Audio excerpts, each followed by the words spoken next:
Good afternoon, everybody, and welcome to another episode of Women Atheists Unload. And I am today's host, Cynthia McDonald. So glad you guys could join us today. I am so excited about having this particular conversation. It's something that I want to talk about for a very long time with our special guest that we're going to be bringing up momentarily. But before we do that, I'm just going to do like a little throwback to a former and hopefully future guest host of mine. Let's bring up the Pope of Atheism himself, Mr. Arthur Yes. Ward. Yes. Hey, how you doing? I'm just fine. I still take donations, so I, don't hold back. Go ahead. Okay, gotcha. Well, we got you in like land and gold and, all types of different iconography that was like fashion and gold that was stolen from other nations. How about that? Yes. Sounds good to me. Oh, wow. Didn't mean to feel unsensitive, people. If you guys feel a little bit triggered, I'm so sorry. Oh my gosh. Well, I wanted Arthur to come on, because one, this is the love of my life. This is my partner, guys, and also he is a very integral part of my deconversion. He was actually the first atheist that I ever met that was Black in my life. So she finally admits it. I Go said ahead, it before. Oh my God. Oh, okay, guys. You this is probably going to be for the entire show. This buckle your safety belts. Oh my goodness. Well, but we used to actually do a show called the 13% together, which we talked about socio-political issues that was in the African American community, primarily that descended from chattel slavery, and we are going to revamp that show in the future. However, one of the things that Arthur and I often talked about was the correlation between poverty in the African American community with their God faith. And I thought that there would be no other person to really help us have this conversation than our next guest. But I'm going to read to you a little something about him first. Jeremiah Camara is an author of the books Holy Lockdown, Does the Church Limit Black Progress, and the new Doubting Thomas, The Bible, Black Folks, and Blind Belief. Camara is the creator of the widely watched video series Slave Sermons. Next, Camara creation Contradiction, A Question of Faith, a full-length documentary examining the saturation of churches in Black communities coexisting with poverty and powerlessness. His latest documentary film project is called Holy Hierarchy, which I highly recommend everyone to watch, The Religious Roots of Racism in America. And Holy Hierarchy explains how the beliefs in a supreme being during the colonial America led to notions of supreme human beings and how these notions worked their way into the legal system, ultimately turning racism into an institution. Welcome, Mr. Jeremiah Camara, to Women Atheists Unload. How are you, sir? I am great. How are you, Cynthia? I am doing well as well. Is my audio okay? Can you hear me? Yes, I believe that we can hear you, and let's just hope that all the Christian thoughts and prayers do not come against your audio or video. All right, I'm going to speak a little bit loudly because my mic, I don't have enough portals for my headphones and the mic, so I'm hoping that you can hear me okay. Yes, we can hear you.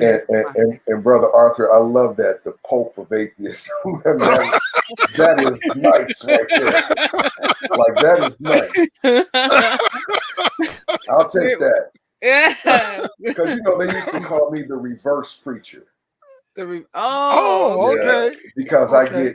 I get passionate about, when I speak and stuff. So they call me the Norm Allen, who's a long time atheist. Yes, we know about Norm. He named me that. We were in the Philippines Norm together. Yeah, and he said, "Man, you are a reverse preacher," and it kind of stuck. So. Okay. Well, I mean, just watching your films, I can definitely see that. But before we actually get into the conversation, there's a couple of things I wanted to do first. First, I wanted to talk about what a question that I posed on social media.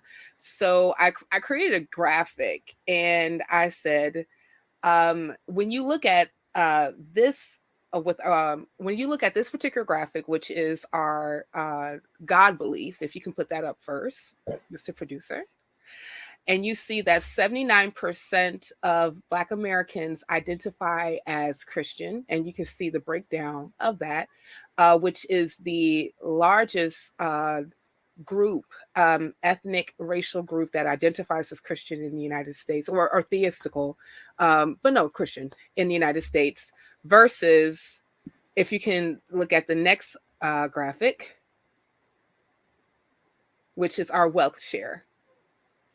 And you can see that, and I believe I got this from the Brookings Institute, you can see that our wealth share is at the very bottom. Our mean wealth share, and this is just with hard assets, is around $20,000 and $20,730 versus the mean, which is like around $139,797, which I believe is quite generous compared to the same racial and ethnic groups that was in the previous graphic. You can go ahead and take those down. Thank you, Wes. But before, and I asked specifically for my theist Christian friends if they could chime in and explain the difference. And I just can let you guys know that I did not get any theist takers to really chime in on that conversation. But before we can continue, to frame this whole thing would be around your documentary Contradiction, Jeremiah. And if we can go ahead and just roll that video, please.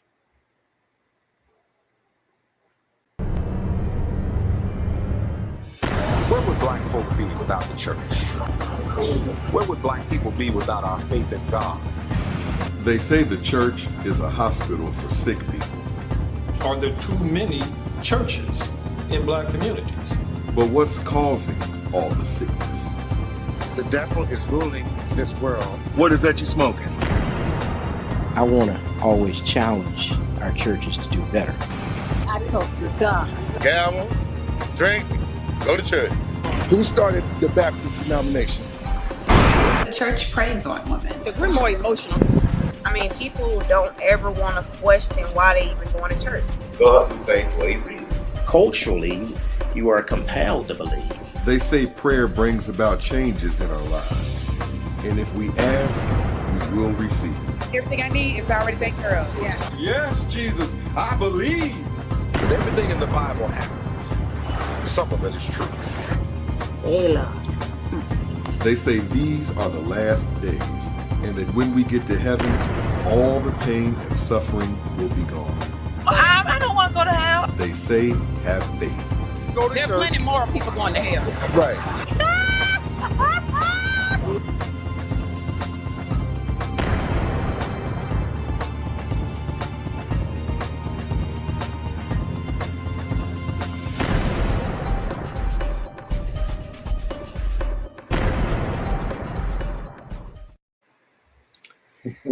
I haven't seen that.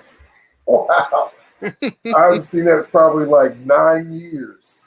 Really? Yeah. You see, my beard was black. Wow. But even though like that, the film, you made that film about like 9-10 years ago, it's very appropriate today. I wanted to like, let's just start off with one thing that you had in your film with Dr. Claude Anderson. And for those who are not familiar with Dr. Claude Anderson, he is an activist. He has been he wrote Powernomics, which he talks about group economic wealth in the Black community, or the lack thereof. And he also has brought multiple suits of reparations towards Congress. And I believe that he was a congressional aide or liaison, if I'm not mistaken. But one of the things that he said, and then we guys can just take it from here, is that Black people have not moved one iota of wealth from the early 1860s up until now. They still own half of 1% of the wealth of all in the entire nation. Yet, our God belief is the highest of everybody in the nation. So I'm going to just leave that on the table. And Jeremiah, go ahead and chime in, and we're just going to do round robin from there. My friend Gerald Smith, he bought me. He gave me a T-shirt, and mailed it to me, and it says, "What does God do?" You know, and I'm still trying to figure that out. You know, what is his job description? Does he stop hunger? Does he end sex slavery? Did he put an early end to European slavery that happened here in America, American slavery? Does he end homelessness? What does he do? What is his job description? If your God can't stop bullets like a real superhero can, what good is he? Because bullets have riddled the Black community. So poverty is in this financial hole that Black people have been in since we've been in this country. You do have a Black elite that's on the rise. That you got, this is the age of information now. But what does he actually do? This is a question that I have posed to many people. We know for sure that he doesn't bring financial wealth. I don't know. I think like 40% of Blacks are still below the poverty line or something like that. You got that's about right. 79% are believers. It was 82% belong to a church. So, I mean, if you have a superhero and we present this God, and I never say God, no one has ever heard me say that I don't believe in God, because I don't say that. I say I don't believe in gods, or I don't believe in a God, because when you say you don't believe in God, you're really implying that there is one to believe in or not believe in. So we should always put that article or the, or make it plural, because it's not just your God, it's all the millions of other gods. I don't subscribe to superheroes in the sky. But if there was a God, he would serve humanity best by operating in the realm of prevention. That's where you would really benefit from having a God. He would stop the airplane before it crashed. He would stop the bullet. He would bend steel with his bare hands like Superman or something. He would stop the cancer from coming before it even happened. He would prevent. And again, now that stat that you showed, this was all pre-COVID. You see, so you those numbers might be higher, because COVID did either one or two things. It either made you see the ridiculousness in your belief system. This guy can't stop. He said he sits high and looks low, but he doesn't look low enough to stop this microscopic virus. And or you either found yourself clinging even more tighter to your belief, praying that you wouldn't get this COVID. So all of these are pre-COVID stats right here. But as far as the financial picture, Black people, generally speaking, have chosen to be more biblically literate than financially literate. And when you do that, that puts you under the table in a financialistic, capitalistic society. You could go back and read some of the early books, Richest Man in Babylon and all of these books. What is that one? What's the one? The Creature from Jekyll Island. You read some of Robert Kiyosaki's book. The first law of wealth is to pay yourself first. Mm-hmm. But you've been conditioned like a slave now.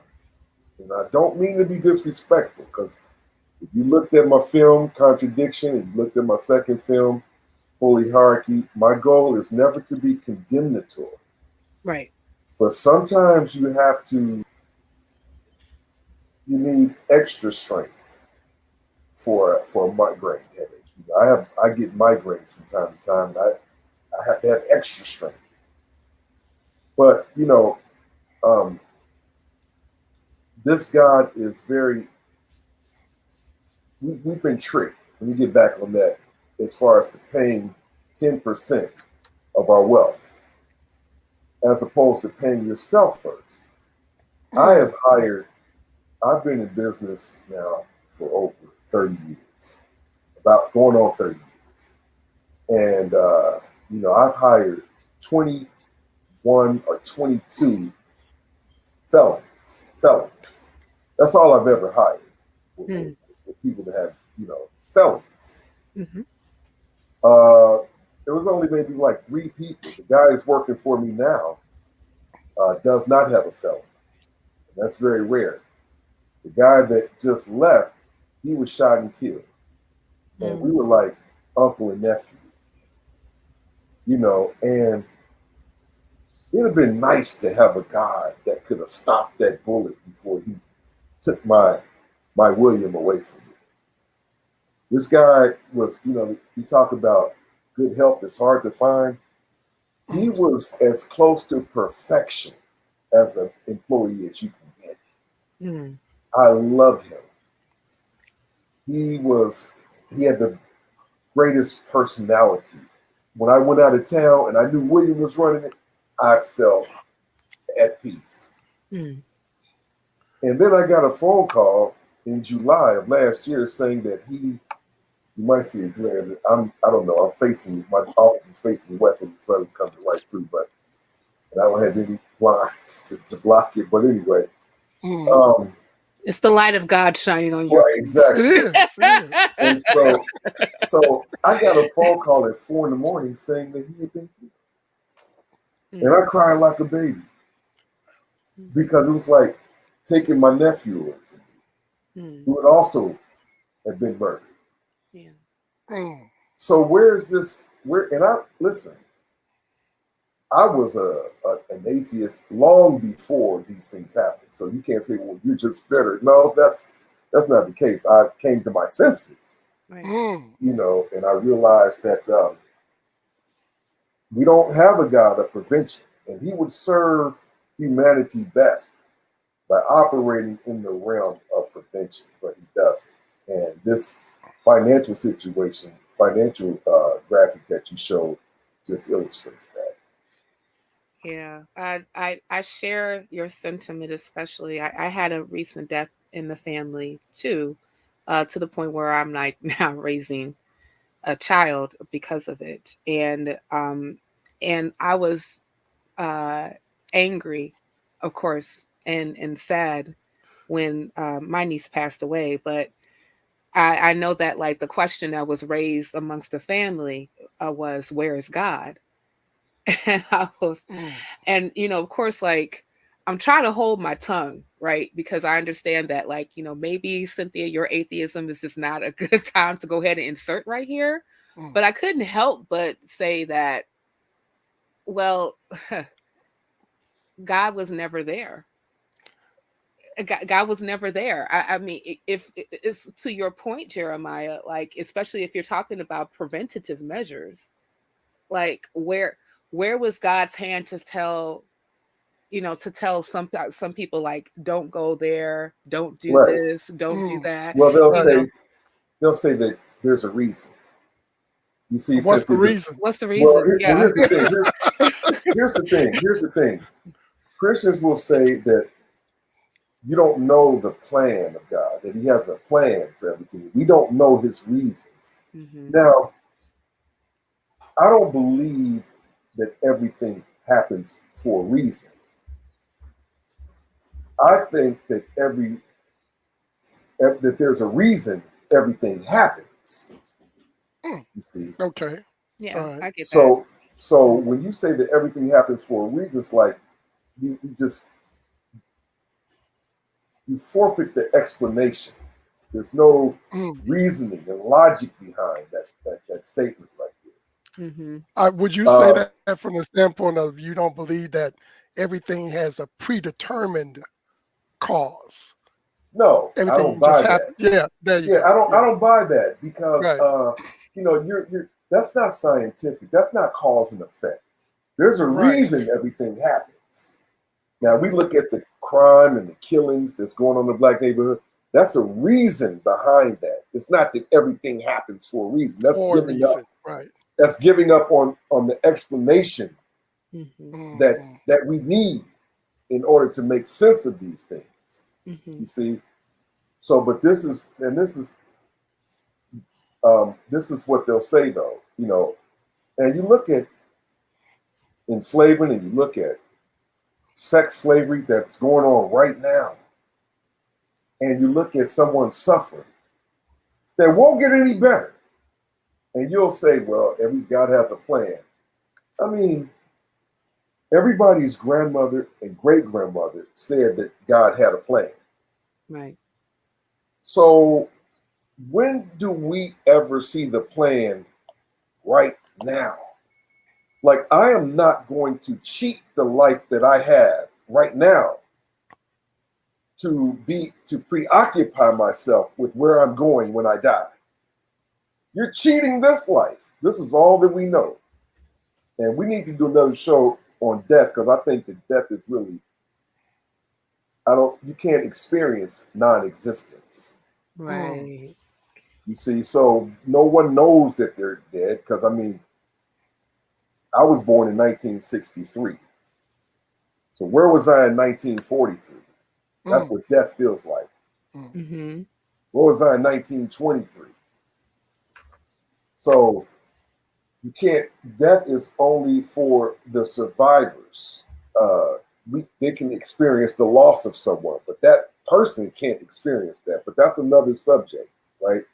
Because I want to talk about that, because that whole concept of heaven and it's just erroneous. It makes no sense at all. And this is what I think the biggest problem that I have with belief. Belief just means there is an acceptance that something is true. But there's no real thought or logic or reasoning that's behind it. They don't put an emphasis on that. Just like, I told you yesterday, Cynthia, when we talked the day before yesterday, I haven't watched the news in 2 years. Wow. March the 11th, 2020 was the last time I cut the news on. And because the news was racism, Biden, COVID, Trump. Trump, Biden, COVID, racism. COVID, Biden, racism, Trump. And I stopped watching it. I can elaborate on that because I really have a documentary on the way about the news. I've written the excerpts, like I said. I just haven't pulled the trigger yet because I'm kind of waiting. But I thought freedom from religion was liberating. Freedom from the news is even more liberating. I am free. And that doesn't mean that I don't know what's going on or that I'm not informed about certain things. I do know how to read. I do know how to find information when I need to find information, right? But we think that when we do something extreme like that, we don't watch the news or we don't believe, that the drop and the fall from that is very long. There's 15-story, 30-story drop that we're going to just bust our head. And I mean, my friend's grandmother used to tell him, baby, don't worry about nothing. It can't eat you. And that's true.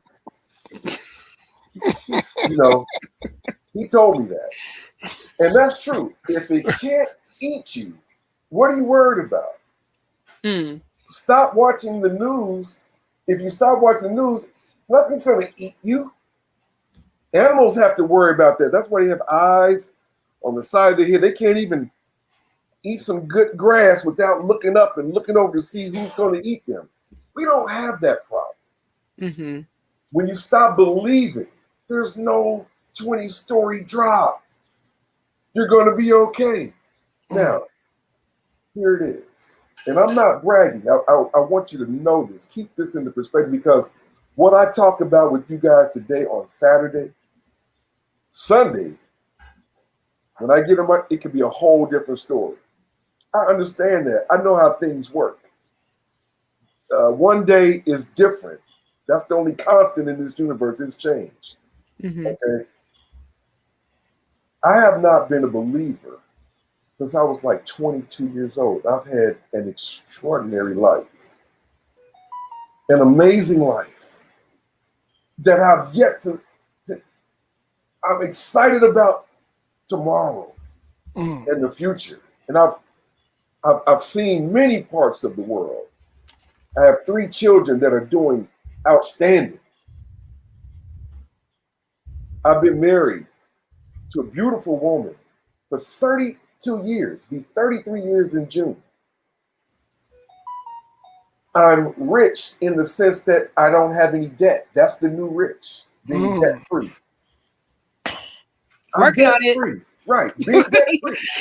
That's the new rich. Hey, but let me ask you this, Jeremiah, before you go any further. Would you say that spectator sports like football and basketball serves as a kind of distractive factor in the black community? Absolutely. Number one, because the players themselves, aside from the many, many hours that you spend watching it. Now check this out.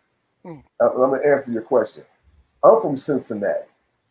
I was born and raised in Cincinnati. Okay, I lived in Cleveland, I lived in Chicago, but I was born and raised in Cincinnati, right?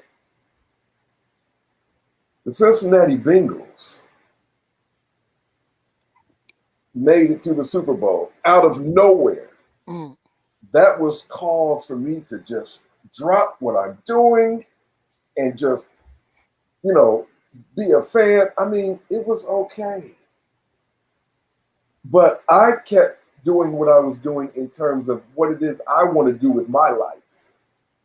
See, these players have theirs. I can't get mine watching them. Now, in terms of the actual players, what they do is they distort reality. Because everything that they do, they point up. And they, thank God, Curry can't shoot a three, even a free throw he does like this. I mean, now we talked about there's a reason everything happens, as opposed everything happens for a reason. Steph Curry, sweetheart, baby, you're a great player, but your mom was a missionary. You found Jesus, you say, at 8 years old. So you grew up with that. But you send a distorted view of reality when you point up, when you make something. No, you are a good shooter because of the 10,000 hours that you put in shooting and practicing. Kevin Garnett said that he was he was interviewed, and the lady said, "What do you owe this recent great shooting and great play to?" He said, "Nothing but God." And the lady even said, "You mean it's not your practice?" Or he said, "No, it's just God." Now, Kevin, baby, sweetheart, you were born 6'10", 6'11". I mean, damn. If I was, now, I'm not saying that everybody who's tall should be playing basketball. That's not what I'm saying. Sure. But I'm saying this, you have a very good advantage. You're 6'10" or 6'11". So, I mean, you have the genes to put you there. And that means you're better than somebody who's 5'3"? No. Genes are like cards. When you play cards, you shuffle them. They don't mix, they shuffle. You just happen to get the big joker when it comes to height. That's all. Oh, we just did a spades reference. That's great.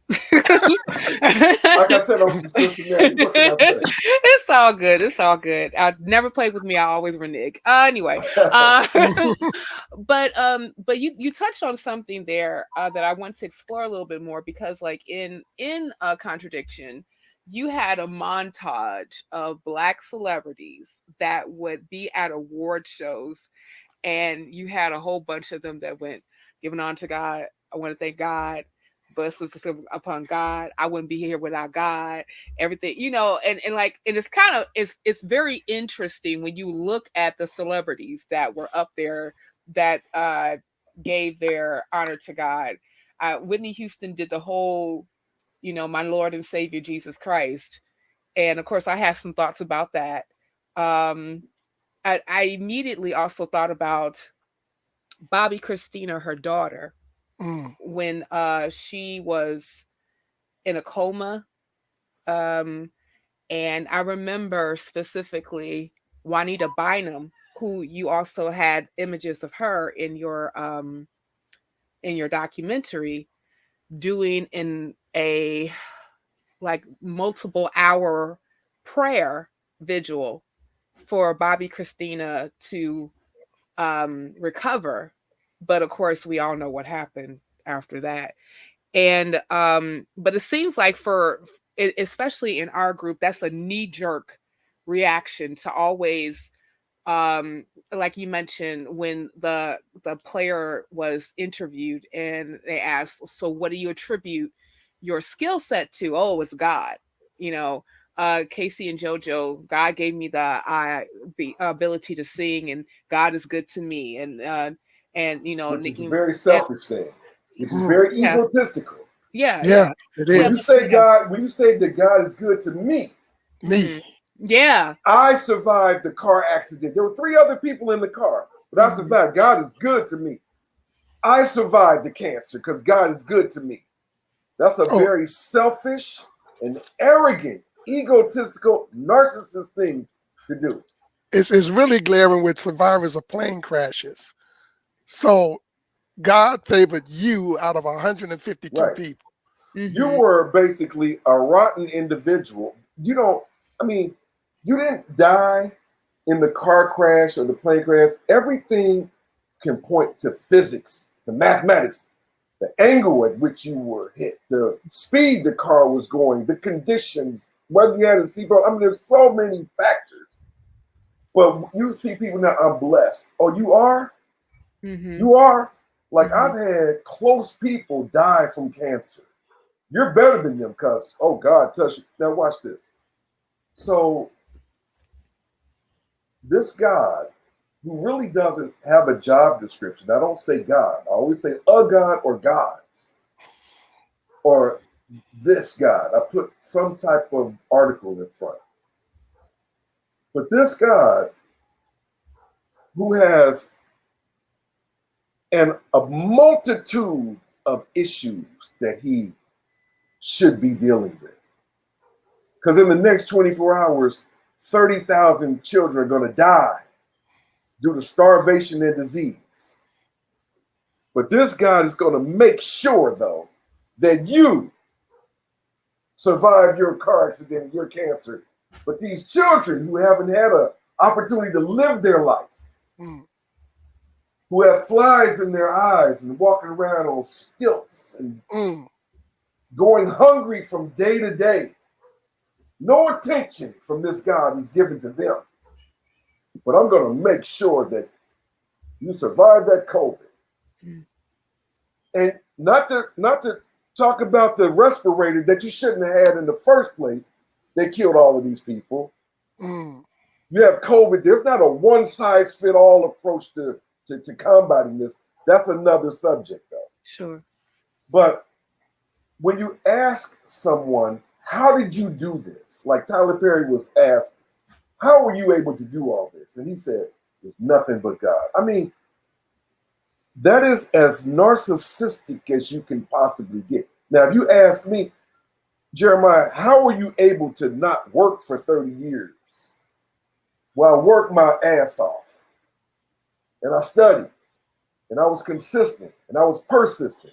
And I understand that in business is about relationships. And I read. And I abide by universal principles like the laws of correspondence, the law of compensation. There are universal principles at work, whether you believe they're working or not. Mm-hmm. Arthur, you can be a Catholic Pope. And Cynthia, you can be a Jehovah's Witness. And I could be a Hebrew Israelite.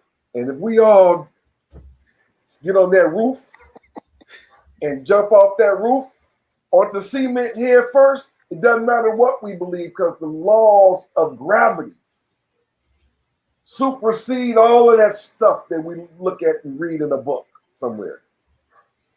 Okay, so when you see people who are successful, they are following successful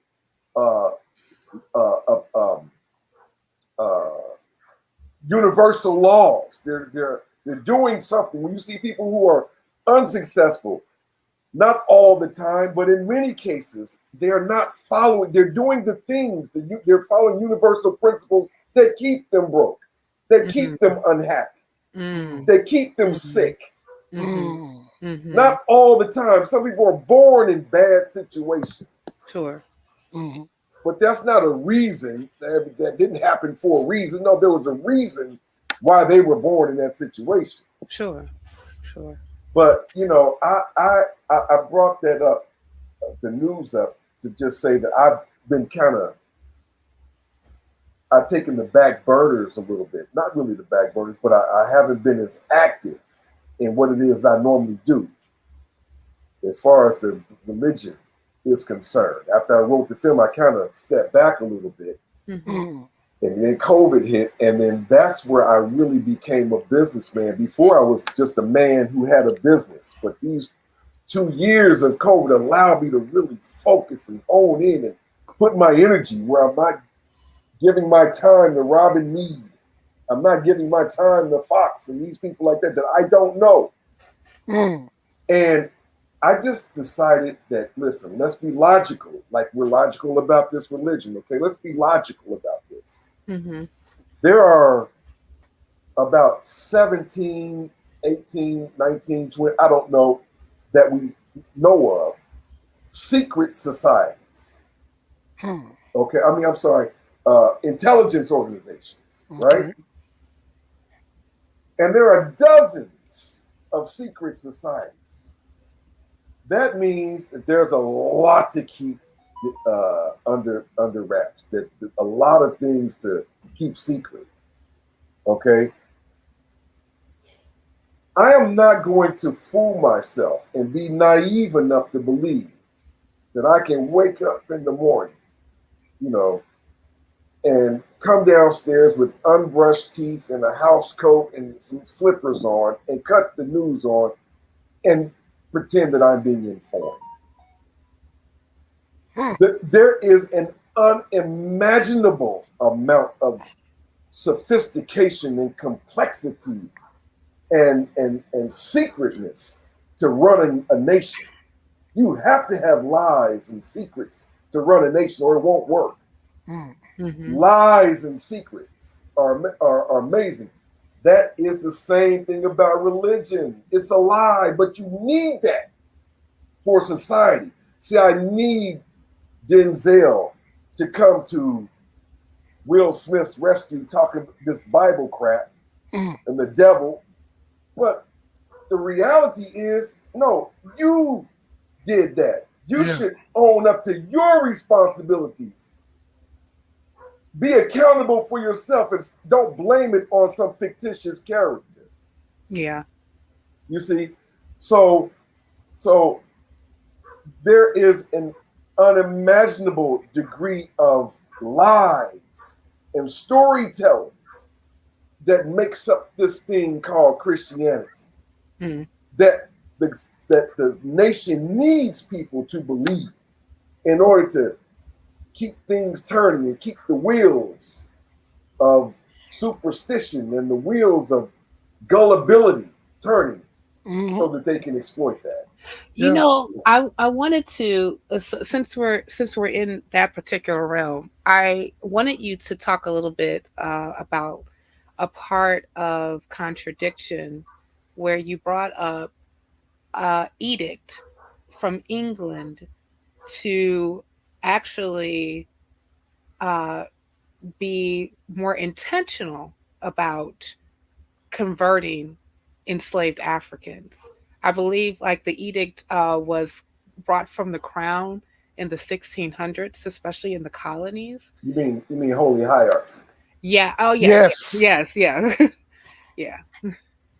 Yeah, that was the holy hierarchy. Yeah, but I don't. They But yeah, I wanted. But can you talk a little bit more about that? Because I remember specifically, I got into a whole debate online with an acquaintance of mine concerning how it all started with a meme that I posted when I said that Black people hate everything about slavery except for Christianity. And he then mentioned, beautiful. Send that to me. Oh, I will. I sure will. We should make it a T-shirt. That's true. That's a T-shirt right there. That's a T-shirt. Right. Yeah, because. But the Christians will say, "Well, go ahead." Well, yeah. Well, and the person who engaged me, who I know, by the way, is a Christian, and basically they brought up the whole they brought up, well, Christianity traversed through the sub-Saharan slave trade, and it traversed through Africa that particular way, and does it make it any less absurd? Yeah, and that was my thing. Like, but even with that particular case, like, yes, it doesn't make it less absurd. But regardless of that, according to like a lot of research that I pulled up, that majority of enslaved Black folk did not actually convert to Christianity in the colonies and then to the United States until like you're looking like in the 18th century.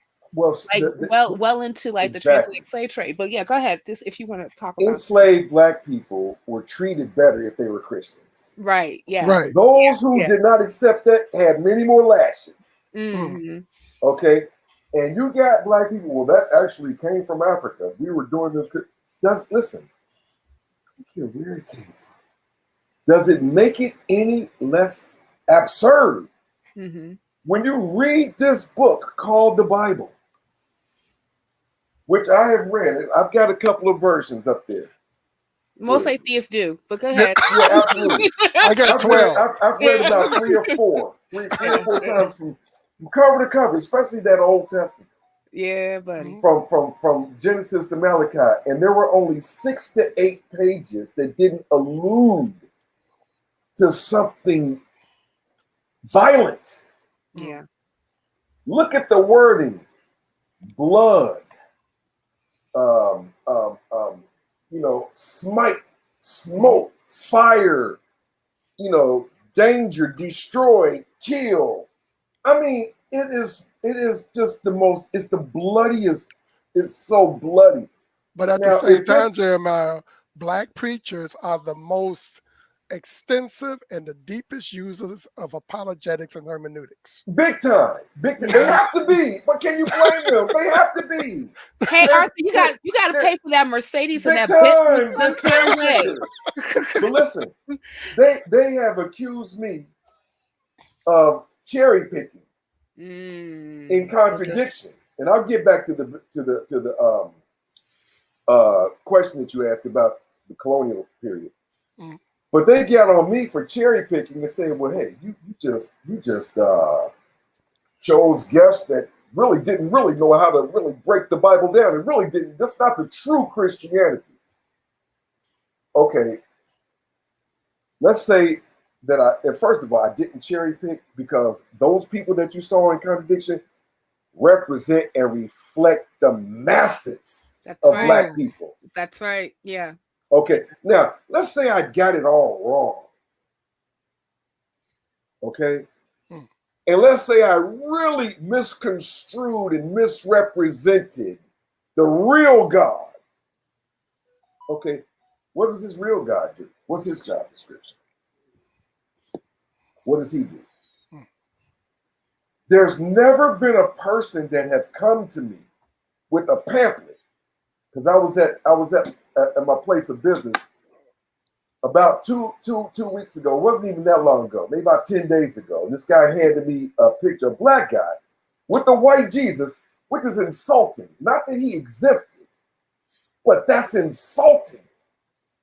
Because a Black man, a white man, you would never be able to present a Black nappy-head Jesus to them and they not feel some kind of way.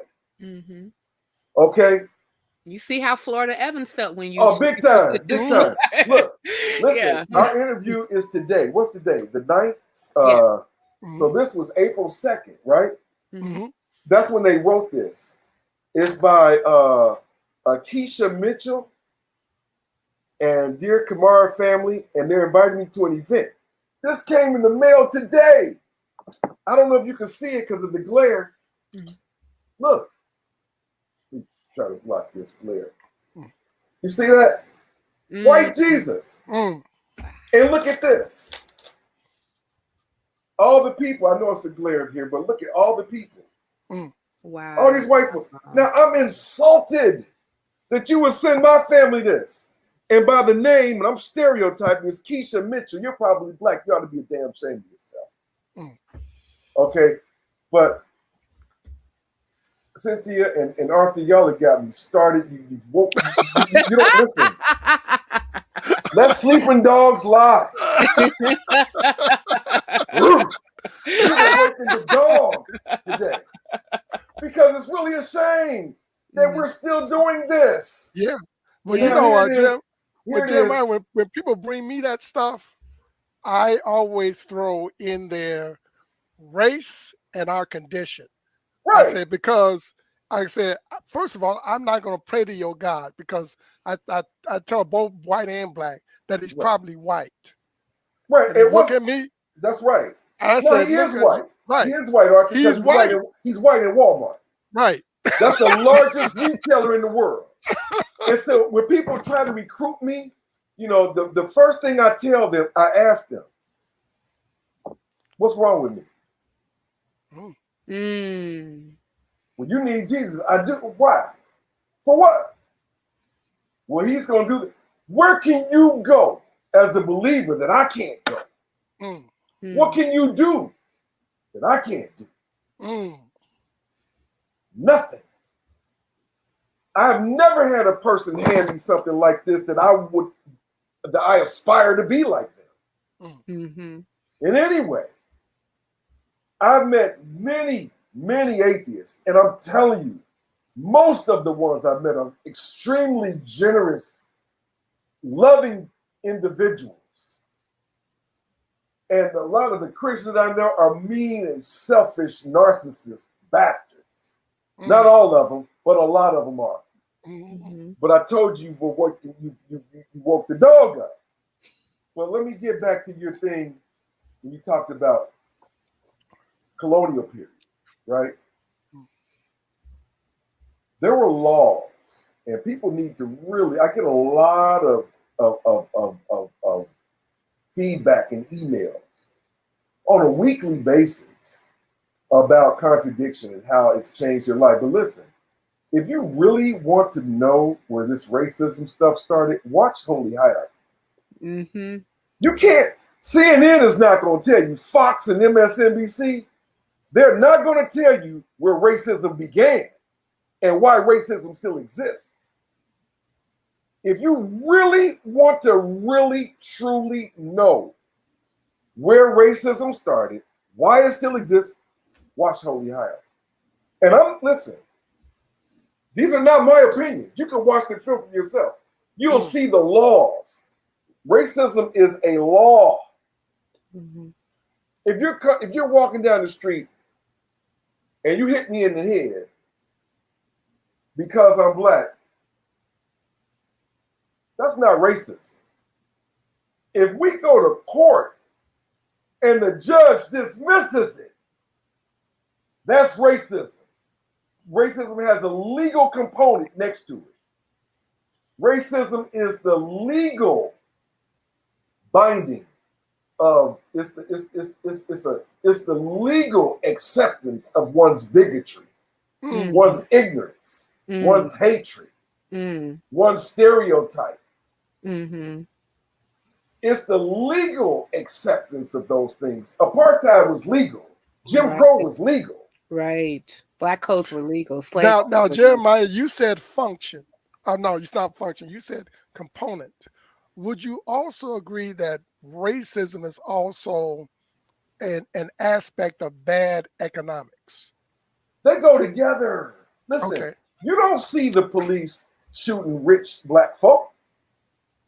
No, not really. No. You don't see the police shooting rich white folk, and white folk get shot too. Believe me, they do. Look at the FBI statistics. Yeah. That's all you gotta do. I'm not saying it to the degree that we get shot or to the percentage, but believe me, it's a lot of white folk get shot. Sure. CNN will report to you what they think is the sexiest. You mean to tell me that no black man, and I don't know because I've not watched the news, but I know that since the last, black man that was killed, that George Floyd, I think he got more than, I don't think there's been that much attention since then. Do you think he is the only black person since then that's been killed, that stepped on and smashed and choked to death? Of course not. No. CNN will report to you, listen, the main objective of news, and this is, we have to keep this in mind. What is the primary goal of the news? It's not, when I speak of the news, I'm talking about their Bible too. I'm talking about these preachers that are on TV every Sunday and these Christian networks that run 24 hours. This is news. It's just biblical news, but it's news. What is the objective? Okay, what is the main goal? The main primary goal. It's not to enslave you psychologically. It's not to manipulate your thinking. It's not to carry out some type of psychological agenda. That is not the primary objective of news. The primary objective of the news, whether it be CNN, Fox, MSNBC, or your local news, is to make money. They're a business. They have a if they don't provide you with soap opera, sexy, bloody things, they don't get paid. And it's a lot of people that's depending on that news to get paid. A lot of people on their payroll. You know what? You said something there. Because I've noticed when I because I don't really watch a lot of news. I'll read articles and and I try to keep informed that particular way. But as far as just watching nightly news and the cable news networks and things of that nature, I'm not that big on it all. And a lot of it is because you're just inundated with a lot of information, and sometimes that it's this overload, and it's just too much. But I can't do it at my age. Yeah, well, neither am I, and I'm not a young person, so I feel you. When I get on my deathbed, I don't want to say I've been well informed. I want to say I have lived. Exactly. Right. I can't live spending hours in front of you. Exactly. Your last name is McDonald, right? Yeah. If the McDonald's ran this nation, the McDonald's, your uncles, your aunts, your grandmothers, your grandfather, your mother, and your father, your brothers and sisters, the McDonald's ran a nation.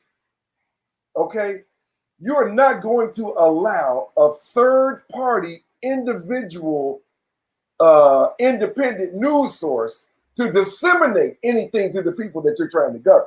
Of course not. No, not going to happen. No, of course not. As much as like we would love to think that like a lot of these particular bigger news outlets are unbiased, that would be completely absurd, as the word that you said. You're absurd. I have it on MSNBC, and I am well informed. I'm a political junkie. I am very informed. Get the hell out of here!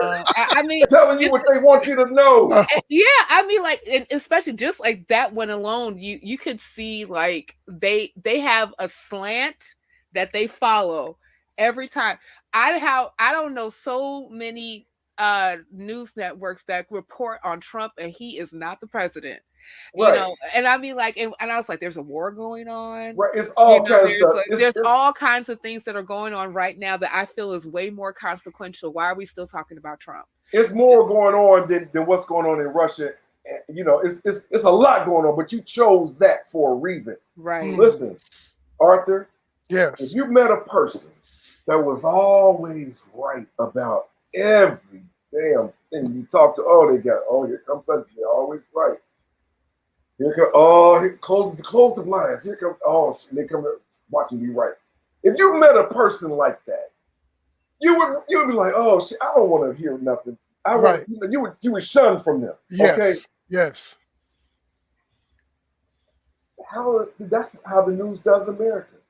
We're always right in our dealings with other countries, in our dealings with Afghanistan, our dealings with Iraq and Iran. We're right. When our dealings with Cuba, we're right. Everybody else is wrong. Our dealings with Russia, we're right. I mean, listen, no one is right. America, you can't present yourself like that. Is this the greatest country? I don't know. I haven't lived everywhere. I don't know. It probably is, because I would not be able to have this conversation in many countries. True. So I will take the good things about this country, but when you have good, you have to have bad. Right.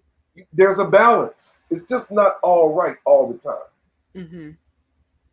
You know, one thing that stays in my mind, and I wanted you to expand on that a little bit, is the conversation that you had with Martin Luther King Jr. And I was watching his reaction, that pause, and it looks like he was trying to squeeze out something that was coherent, but he couldn't. Oh, it's actually Martin Luther King the third. The third, I'm sorry. Yes, the third, yes. Yeah. Well, let me tell you, that day, we were like slaves. Oh. Me and my partner that were filming it, we were like slaves. We were there at 8 a.m. That interview happened about 10 p.m. I tried all day. And his assistant, who me and him are best friends now, his assistant at the time, well, what is this about? Oh, well, he can't. Excuse me. They had breakfast, brunch, lunch, and dinner, and a snack. And we were sitting up there. Nobody asked us if we wanted anything. We were hungry. We were thirsty. And the guy that I was with, they said, come on, Jeremiah, we're not going to leave. I said, we're not leaving. We're going to get an interview with this guy. Finally, the guy said, hurry up, make sense. And as I was asking this question, I looked over at that person who was protecting Martin Luther King III all day long. He was like, he called me later that night because I gave him a business card. He called me later that night. He said, man, I have watched about 11 of this website. I feel the same thing. He left Martin Luther King III, and me and him have been cool ever since.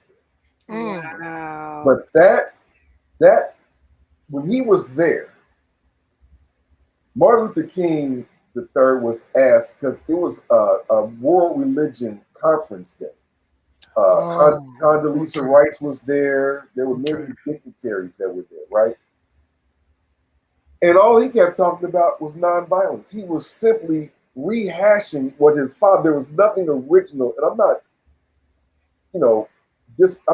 I don't mean to condemn him, but what I'm saying is, he's like any other person whose father was a pastor. Now they're loyal to Christianity.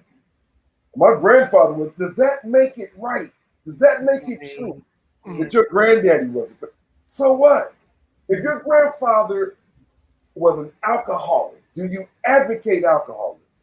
Mm-hmm. I mean, there are so many people who can't seem to give. Like there's this jazz pianist that I love. His name is Eric Reed. So if you ever get an opportunity, check out Eric Reed. He's a fantastic pianist. Right? I'm glad you didn't say Earl Garner, because right. Yeah. Eric Reed is more of a modern. Yeah, okay. I'm not talking about smooth jazz, because that's another subject that we can go into. I'm talking about Kenny G and Boney James. That's another subject we go. I'm talking about, the classic. Yes. Yes. Jazz, but it's a modern twist to it. It's very good. But anyway, he has many tunes that allude to Christianity. I'm like, but then I heard an interview from him the other day. I think his father or his grandfather, I think it was his father, he's a PK. Mm-hmm. Does that make it more valid? I just want to hear the music. I don't need one thing for our audience, because we have a diverse crowd. PK means preacher's kid. Continue. Yeah. So I don't need to see all that other stuff. Listen, most of the people that I love, most of the musicians that I love, come out the church. Yeah. John Coltrane came out the church. Yes, Thelonious Monk came out the church. Yep. Yeah. I mean, I could go on and on and on. And they gave them a great foundation. But again, now, let's not conflate the good music with the truth. Mm-hmm. Gospel music is beautiful. They have some gorgeous chords in there. I play piano. And some of those gospel chords are absolutely to die for. They're gorgeous. Yeah. That does not mean that there is truth behind the preacher that they're copying on. Right. That's called conflation right there. Mm. Don't get it twisted. Don't merge the two. Right. But now, and I'm all over the place because you woke the dog up. So I'm all over the place. No. I'm gonna get back to Whitney. Listen, death can happen to any one of us. Mm-hmm. Hell, I smoke weed. I'm a weed. Listen, I smoke from time to time. I probably can count on one hand how many times I've smoked within the last 6 or 7 months. But I'm a marijuana advocate. Oh yeah, big time. I'm an advocate as far as its healing properties, right? So I could smoke some weed, bump my head, and be gone tomorrow. Things, can I say a bad word? Yeah. It's real. Yeah, shit. Yeah. Mm-hmm. Okay. I'm surprised I didn't cuss yet. Right. But So look. All right. So I'm not saying that. Right. But if you look at all of these people, because Will Smith was one of those people that got up there with Jazzy J or whatever, mm-hmm. and said, I like to thank God or whatever. And again, I go back to my question: where was your God when you went up and slapped it? If it wasn't for Chris Rock, we'd have been set back 400 years. Yeah. Chris Rock was an extreme professional. My hat's off to him. Mm. Because I don't know if I could have allowed someone to do that. But let me tell you, I noticed one time when I was doing an interview, this was probably back in like 04. I was doing an interview on a some type of network, a cable network or something, right? Mm-hmm. And I found myself getting a little angry. And I'm telling you, that point on, I said, Jeremiah, never let him see you sweat. Mm-hmm. Because that person on camera who gets angry, it doesn't look good. Yeah. Yeah. If Chris Rock had gotten angry, they'd have been like, see, I could hear those white producers in the back. Mm-hmm. You shouldn't have let black folks out. See what I tell you, you shouldn't let them know. But he stayed professional. But my thing is, where was this God at that would have given you better judgment at that time? Whether or not, and there were actually black people who were defending that, which is just erroneous to me. I'm glad that he stand up for black women. They had nothing. Don't contextualize it and put it in that way. That wasn't black. He was just talking about his wife. Mm-hmm. But the thing is, there was a place and a time to let Chris Rock know. You could have, even afterwards, say, look, I don't appreciate what Chris Rock did. But to go up and actually slap him, like that was crazy. But my point is, now this God comes in the picture. Because Tyler Perry is there with you. I'm sure he evoked this God. And I know Denzel evoked this God into Will Smith. But where was this God to impart some adult discernment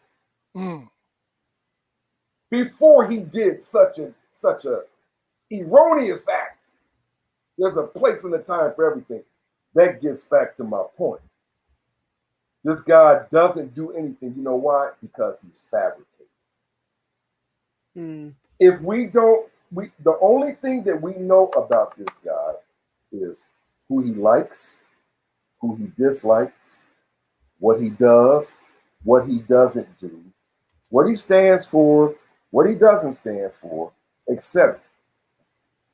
Who his favorite people are. He's got Moses. He's got Moses. He's got all these people, Joshua and Matthew and Peter and Paul and all these people that he likes. He likes some really bad people. Like you talk about David. David was horrible as hell. Yes, he was. But God really likes him, right? But he was a shit ass. Apple of his ass. Oh, he was a shit ass, right? Yes, he was. But anyway. If you take all of these people out of the Bible, then your God doesn't exist. Yeah. The only thing you know about this God is what you see in the Bible. If you took that Bible away, your God doesn't even exist. What would your thoughts be then? How would you imagine a God? Would you imagine? Would you be? Would it be just one deity? Or will you have millions like they do in India? The greatest factor that determines what you believe, period, is where you live. Yeah. Because if we were all in Japan right now, we'd probably be talking about Shintoism or something else. Or Nietzschean Buddhism. Right. Right. If we were in India, we'd be talking about Krishna and Hindu. It's where you live. But you I see that Denzel went to TD Jakes, right? TD Jakes, baby, sweetheart. I love you as a man. I'm sure you're a good man. But you don't have some type of corner on some God that your children do as much crazy shit as anybody else's children. Word. Your health is compromised from the things that you do, like everybody else's health is compromised. I see him lose weight and then come down, then lose and come back. I'm not being disrespectful. I'm just talking about the facts here. But you are supposed to be God's right hand. What does he do?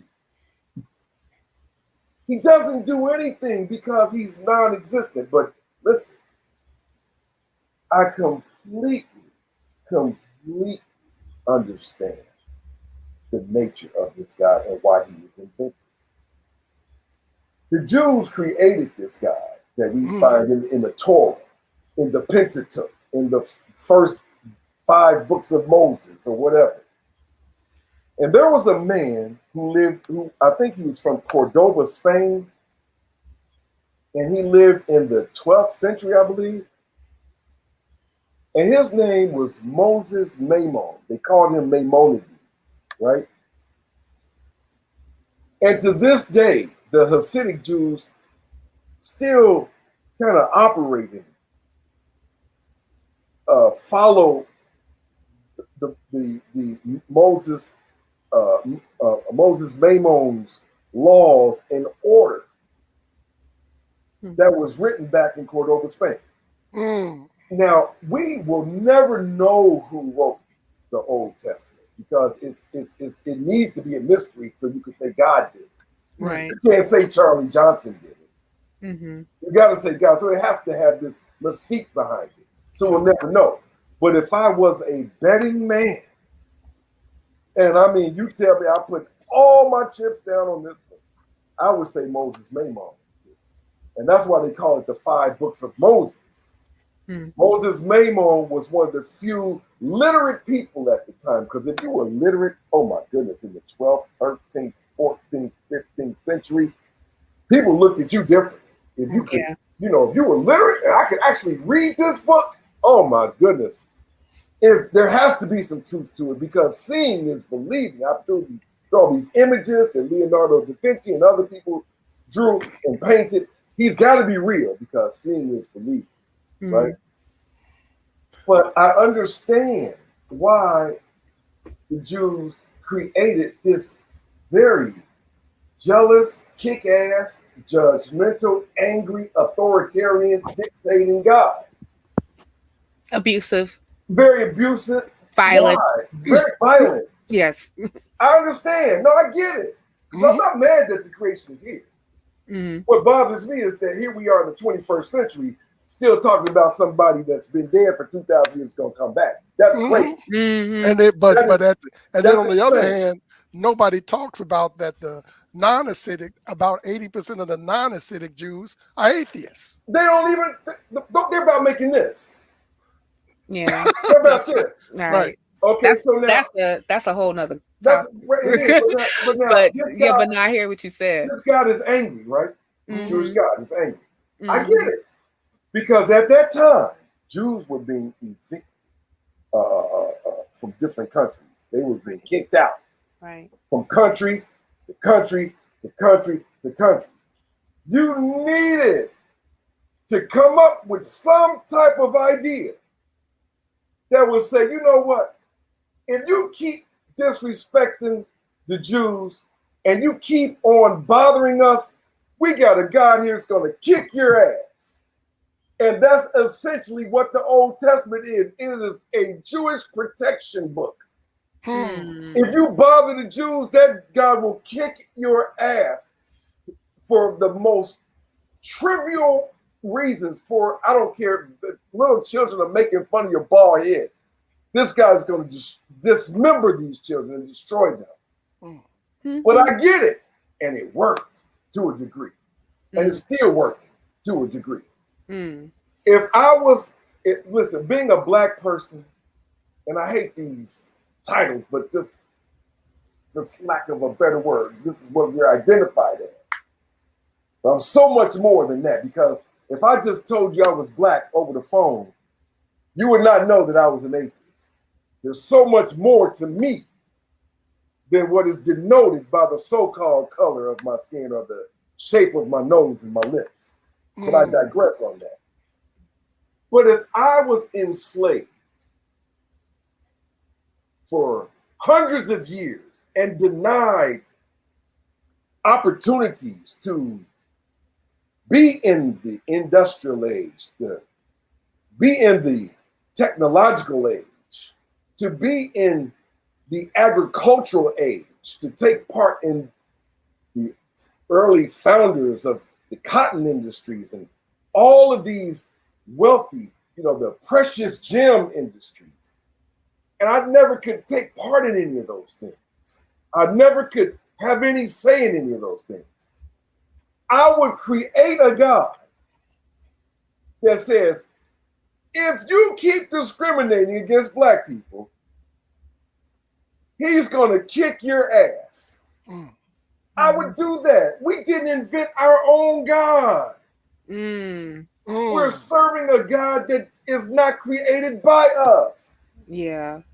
That, you know what, that's That's a word right there. Because I remember specifically, because I was going to say that if you look at like some of the Black preachers that people flock to week after week, it seems like they're trying to recreate a narrative about who God is to fit a certain persona that says that he is going to be a protector of our group. Yet it does not work, because this particular God that was served to us was never a God for us or by us in the first place. Matter of fact, quite the opposite. What was taken was language, culture, identity, and then was given Jesus as a replacement. Weapons of destruction. Yeah. So you say no weapon formed against me shall prosper. No, all of them prosper. All of them. All of them. The weapon of the whip prospered. Yeah. Jim Crow prospered. Yes, it did. Prison, the Corrections Corporations of America has prospered. Yeah. Loving your enemy has prospered. All of that. Turning the other cheek. Turning the other cheek has prospered. All of the things, all of the weapons formed against you has prospered. Why? You didn't create your own God. Yeah. So you got to make, your God is supposed to know what it's like to not sit in the front of the bus. You have to have a God that knows what it's like to be on a ship and come across. Listen, if there was a God, the Nina, the Pinta, and the Santa Maria would have sank. Yeah. Yeah. You see? Hell yeah. You have to create a God that can identify with what, that knows about the penal. Is a God that had been in prison unjustly. Your God have got to, when you open that book to Detroit, to Cleveland, and Chicago, when you open those books, you got all these other fictitious names, the city of Ur and all this kind of stuff. These places never existed. But when you turn your book and you see these cities, and my friend Keedy Awadu has names for all of these cities. I think the Sabu city is Chicago. Yeah. Motown might be Detroit, whatever. But it ought to talk about how he was in prison unjustly for years for doing some things that he had to do to just make some kind of money to feed his family. Yeah. It ought to be turn to this chapter, turn to Chicago, chapter such and such and such and such, and let's talk about this God, how he had to endure redlining. Yes. For years and didn't have a home. Your God has to reflect you. Yes. You can't. You're a character. Just if you look at my film that I have on YouTube, it's called The God Matrix. It's a cartoon, but it's one of my favorite ones that I've ever seen. I watched The God Matrix. Yeah, I watched that one. You are a character in the wrong film. It has nothing to do with you. You know, I know so many people. Hell, my wife is one of them. My wife could not tell you what Genesis chapter 1. First of all, you know that's wrong because it's in the beginning. It should the first word. Isn't that crazy? The first word. It says in. That means that there was something already here for them to be in. Right. It would have made sense if it was says at the beginning. Right. Yeah. Right. Jeremiah Camara is in Atlanta right now. See, I'm in Atlanta, had to exist for me to be in it already. Had to exist already for me to be in it. It says in the beginning. So there was already a beginning. But my wife is not, she was not able to tell you what Genesis, the first sentence of Genesis said. And she's one of the most successful persons that I know. Well, and I mean, I'm not saying that she's my wife, but she is extraordinarily successful. And she is the most biblical illiterate person that I know. And I know many people like that are well, and some of the most well-versed people, because I didn't do contradiction right, because I didn't really reflect the true Christianity. What is the true Christianity able to stop the corrections corporation, or whatever they call it, of America, the prison institution? Yeah. The conveyor belt. But I think that one of the things that was very much so appropriate that I felt was when you were highlighting, for instance, the group of women that you were speaking to after the Woman Thou Art Loose conference. And I believe one of the questions that you asked is, where did the Baptist denomination come from? Like, how did it get started? Or and then or even when you were asking different people when they were leaving the service, what did you learn? And a lot of them would just repeat or regurgitate the same rhetoric that that they would hear over and over again. Nothing of consequence, nothing of something that I would say that could be applicable to your life, so that you could garner some type of reason, being whatever. It was what I call church-isms. Right. Like when I used to be a Christian back in the day. Well, Yeah, like the whole well, I learned about prayer, and prayer changes things, and keeping the faith, and hold on to God's unchanging hand, because he is a ever-present God in a time of trouble, and if you just hold on just a little while longer, know that the race is not given to the swift or the strong, but those who endure. You didn't hear that when you were 5 years old? Yeah, yes. You didn't hear that when you were 5? Yeah, well, that's exactly. It was this regurgitated rhetoric. I can tell you right now what I learned about on the piano yesterday. Mm-hmm. You see, you're supposed to learn. You don't learn. It's reheated, cherry-picked rhetoric from some type of charlatan demagogue type of individual who made a claim that he or she, mainly he, was chosen. Right. But then they want your money. If you were chosen, then God should have took care of all your expenses. Right. You shouldn't. It should never be like a whole, because like there's like a couple of things I want to bring up, but like we do have a question, and this is a great segue. But this one is, do you have thoughts about how charismatic Pentecostal expressions influence thinking or magical thinking within Black churches or communities?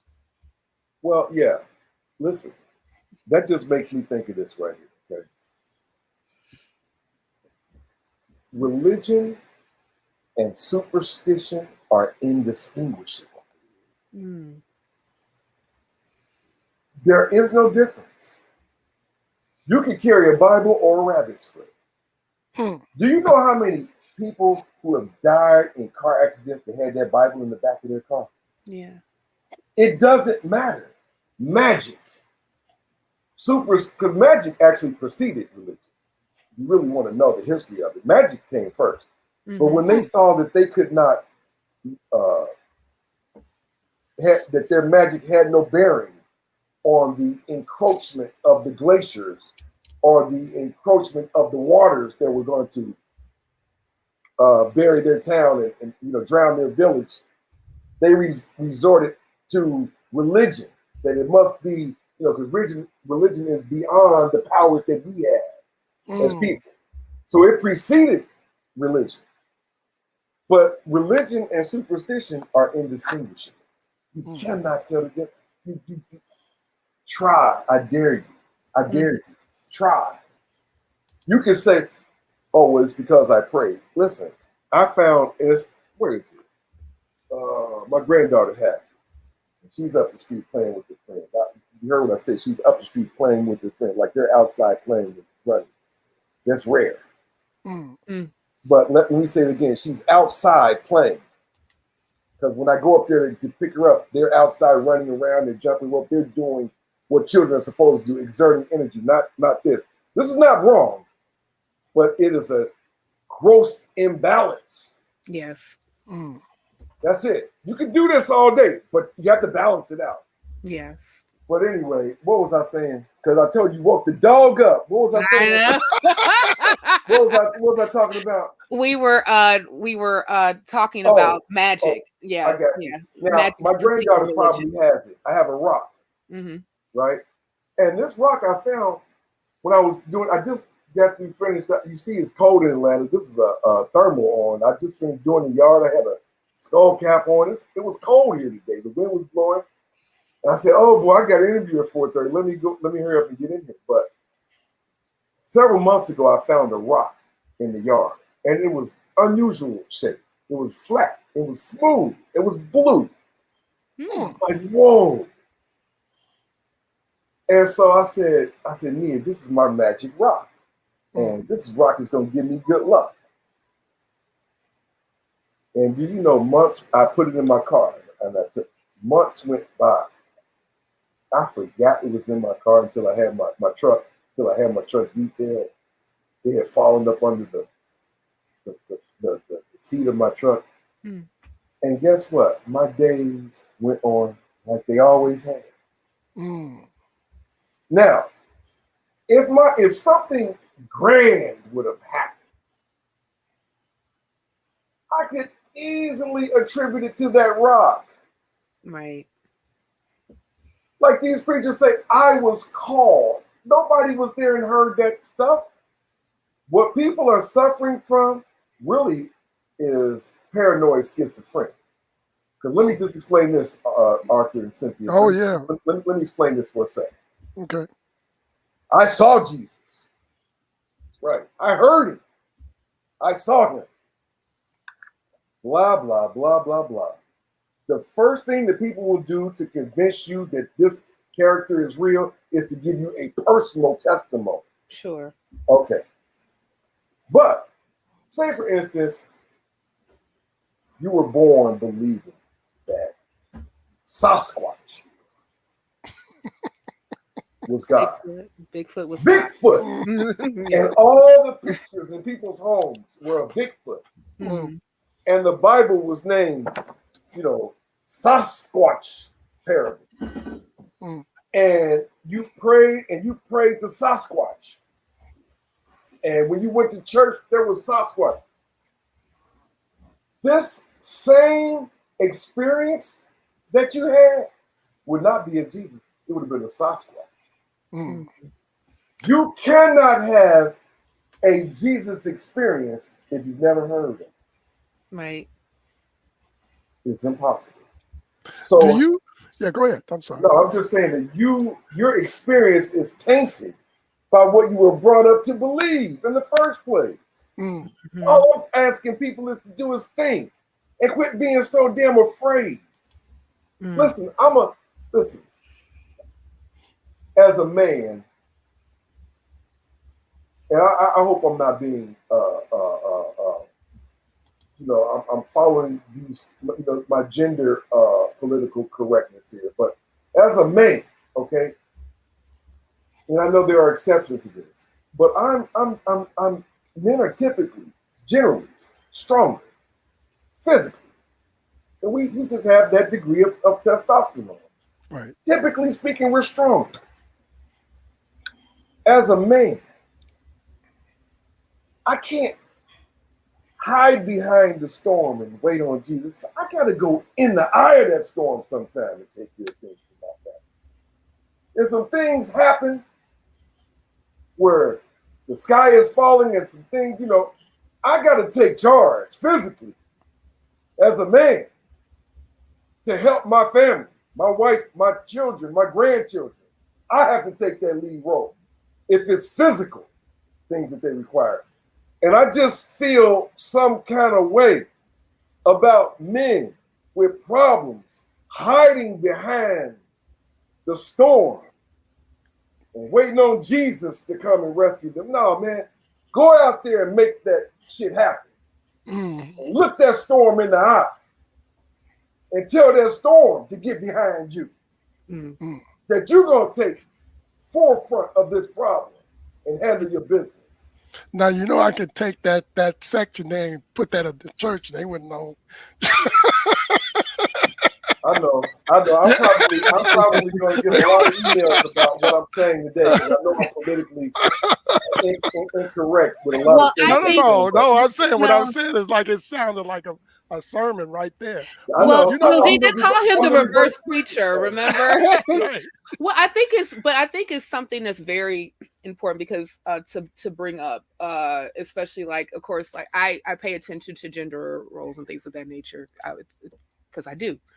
However, I think that there is a larger theme here that is that I am, and even Arthur and I discussed this amongst ourselves about a very crippling effect in the Black American community when it comes to certain points of accountability, when especially when it comes about what we can do, like. And I'm gonna, and let me just kind of preface this a bit. So racism exists. We know this, and it is codified into the systems and institutions that we deal with today. However, there is agency that our constituency can take in order to combat a lot of the things that we experience, instead of just like saying that I'm going to wait on Jesus. Mm-hmm. Like you mentioned, like I see the storm coming, I'm going to protect my family, right? I remember one of the things that I was telling you, Jeremiah, that both Arthur and I are very active in the reparations movement. But one of the things that I've expressed, and he's expressed too, is the frustration that we feel at times when we're speaking with our group about being more engaged politically. And it seems like that, I don't pay attention to that stuff, or I don't necessarily want to do that stuff, or, or I don't want to be involved, I'm okay here, this not, but at the same time we'll complain, I ain't got no money, I ain't got no house, I ain't got no car, I ain't got no. And I'm like, well, okay, well, what are you doing about it? You know what I'm saying? Like, what about it? What about what we're talking about right now is to the point where you're getting sick and tired of being sick and tired and want to actually you want to take some type of accountability and action in your own hands in order to make things happen. Even if we talk about like the civil rights movement and how the majority of the front people that we see were theists, they weren't making like, and I think of like Dr. King and really like pushing forth the civil rights acts in 1964. As much as there was preaching in churches, there was a lot of action that was going out in the streets, demonstrations, protests, and also engaging with elected officials in order to make legislation happen in the first place. It was not done by prayer or wishing. It was done by getting off of your ass and doing something. And the church was the only place we had to convene and meet. Correct. Right. But let me tell you, let me just say this, Cynthia. I don't believe that Dr. Martin Luther King Jr. was a theist. I think he played the role. I really do. Let me tell you something. Oh, wait, hold on. Oh, wait a minute. Hold on. Wait. Before you go on, y'all on Promethean Secular Frontier on Women Atheists Unloaded, you are going to hear Jeremiah Camara give his thesis on why he feels that Dr. King was not a theist. I share that sentiment, but continue. Right. His father was, right? First of all, he had so much education. Right. So he used theism in order to galvanize the people. Mm-hmm. But I was there. I was there for 4.5 hours. Read my book, Holy Lockdown, Does the Church Limit Black Progress? And each one of those epigrams, most of those epigrams are quotes by Dr. Martin Luther King. I told Cynthia this. If he was a theist, he was a skeptic. I think so. He was a staunch skeptic because he said many things that a theist would not say about Christianity. Well, I would tell you. Wait a minute, Cynthia. And they wouldn't allow cameras in the place at the King. It wasn't at the King Center. It was somewhere out near Vinings here in Atlanta. You couldn't take a picture. But before I wrote my book in 2004, I went there, and I was writing down so many things about the church that Dr. Martin Luther King was saying, and I was like, whoa, it was unreal. But the man was so educated, and I'm not saying that that's it puzzles me how you could have all this education like Dr. Ben Carson and then be so much of a God person, so God-ish. Look, Jeremiah, there's two things. First of all, I had the same, because I've read a lot of Martin Luther King's writings, and then I would run across what I would call these atheist speed bumps in his writings that caused me to be suspicious about his real inner beliefs. Also, I have a personal contention that you cannot be an effective preacher if you actually believe in Christianity and the Bible. You can't, because you got to do the action. Right. But here's what Christians say. Here's what Christians say. They say, well, faith without action means pointless. Listen, what without action will work? Everything takes action. But I can say this: action doesn't need faith. Right. They say faith without action. Action doesn't need faith. No, it doesn't. If I know how to build a house and I have the knowledge, I can start building. I don't have faith that it's going to get done, but I can start building. I just know what I'm doing. I know this goes here, the posts go here, the foundation goes here, the footing goes here, and I just start building the house. Whether I have faith or not, the house is going to get done based on my knowledge. So your faith might need action, but my action does not need faith. Right. But that is a cop-out, though, to say that faith without